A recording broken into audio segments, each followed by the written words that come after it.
You killed my son. Prepare to die. This is the way I greeted my classmates on the first day of school. In kindergarten. I refuse to say anything else. Now, were my classmates confused? Yes. Were they scared and cowering in the corner? Yes. But did my teachers tell my parents that the 1987 film, The Princess Bride, was affecting my development as a human being? Yes. Now, some of you, like my teachers, are probably thinking that this was a low point in my development. But it actually became a source of inspiration. You see, several visiting parents literally fell out of their chairs laughing. This sparked an ongoing obsession with making people laugh. As I began to practice being funny, I learned that good jokes require confidence. They require careful timing, variation of tone, pauses. But most importantly, clear and understandable context and explanation. Through the telling of jokes, I acquired the vital communication skills I so desperately needed at the time. Jokes proved to be a great way to learn these skills because it was always very easy to tell whether or not my delivery was effective. And I got feedback immediately. People either laughed or they didn't. Now, most of the time people did not laugh, that's not important. What's important is that comedy taught me how to become a better communicator. It can do the same for all of us. Not only this, but it can also make us smarter, more likable, and ultimately more successful in nearly every aspect of our lives. These undeniable benefits are the reason that comedy belongs in the very place we develop as human beings, the classroom. Now, many people like to say that I don't care about other people's opinions, or I'm too self-centered, or whatever. But enough about them. Back to me and my story. So the kids in Miss Anderson's class are terrified of certain 5-year-olds. That's me. But luckily for us, comedy is actually closely linked to likability and even success.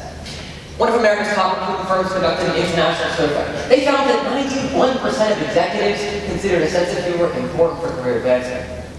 Another study at the Bell National Leadership Institute found that the two most desirable traits in leaders was a strong work ethic and a good sense of humor. Yeah, not innovation, creativity, or inspiration, but humor. In fact, studies and surveys from the Journal of Psychology have shown that being funny makes you more attractive. It's a plain fact. People enjoy others who are funny, which can lead to success in personal and occupational life. Now, I do want to say that I do understand that telling jokes is not the easiest thing. I mean, telling jokes can be really hard. You know what else is hard? Transitions. Anyway, when I was 7, I had my first experience at a public restroom at Fenway Park.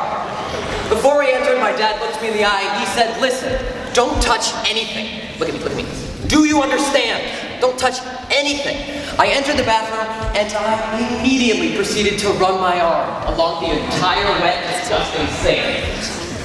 When asked what I just did, I answered, "Oh, no, I didn't touch it. That was my arm, not my hand." Okay, it's safe to say I was not the brightest tool in the shed. Luckily, being around people who make you laugh is also linked to focusing and thinking skills. That is at least according to neurologists at Northwestern University. They conducted a study. Volunteers were asked to watch a movie and then solve a word problem.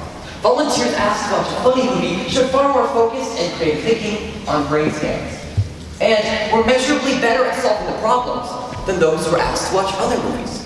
People who watched lectures, they scored worse than any other group, even worse than people who watched horror movies. Now, in fact, one study by Randy Gardner found that students were more likely to recall a statistics lecture when the teacher interjected with jokes about relevant topics.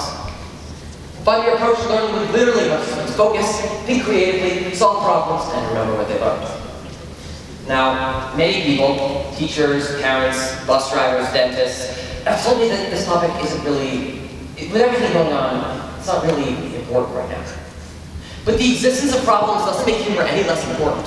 In fact, it makes it more important. To quote a Bagel Bites commercial I watched the other week, "These times are unprecedented. So why shouldn't we comfort ourselves and each other?" Wouldn't it be depressing if we didn't allow ourselves to laugh at the world? What would we do? Plus, just because someone's funny doesn't mean they can't be serious. Take Ukrainian President Zelensky, for example. He was a comedian for 20 years before he became the president of Ukraine. Look, the facts are undeniable. A good use of humor can help you become more confident, understandable, creative, analytical, attractive, likable, happy, and ultimately more successful. Plus, According to my grandpa, laughter is the best medicine. Great guy, terrible heart surgery.